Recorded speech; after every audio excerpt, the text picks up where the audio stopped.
Sur ces images amateurs, Dame Kamga, Netomeze Jatsa Sorel, interprétant cette dernière chanson d'amour, une surprise qu'elle a réservée à son époux pour accueillir le gâteau nuptial.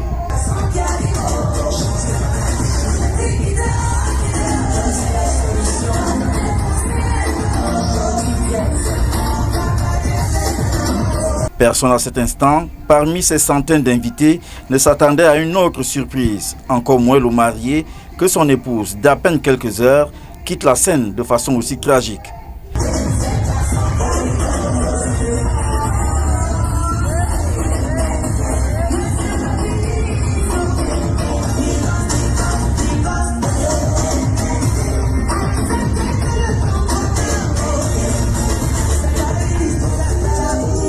Clovis Tafoma était parmi les photographes qui immortalisaient le mariage. Il raconte la triste scène qu'il a vécue.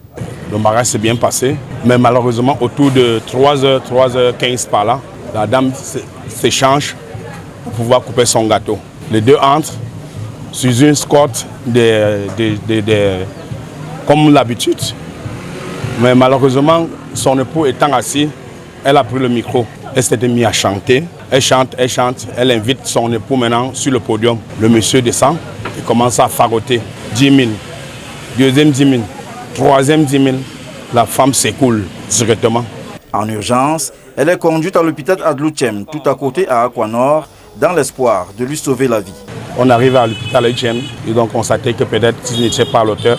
Maintenant, on a envoyé à l'hôpital général. Et c'est de l'hôpital général de Douala que confirmation du décès est faite. Mais surtout de 4h20 par là, le vrai deuil. On a vraiment appris sérieux qu'elle est morte. Rendu à la brigade de gendarmerie d'Aquanor, nous apprenons que selon l'organisatrice de la cérémonie, elle présentait déjà quelques signes de fatigue lorsqu'on préparait la salle.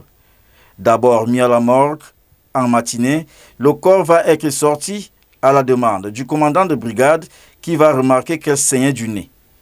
La dépouille a été scellée par le procureur de la République en attendant les résultats de l'autopsie du médecin légiste pour être remis à la famille.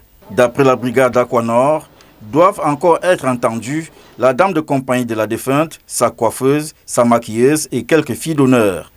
La défunte laisse 3 enfants, son époux Kamga à Kamgwe, Émile Laurent, inconsolable.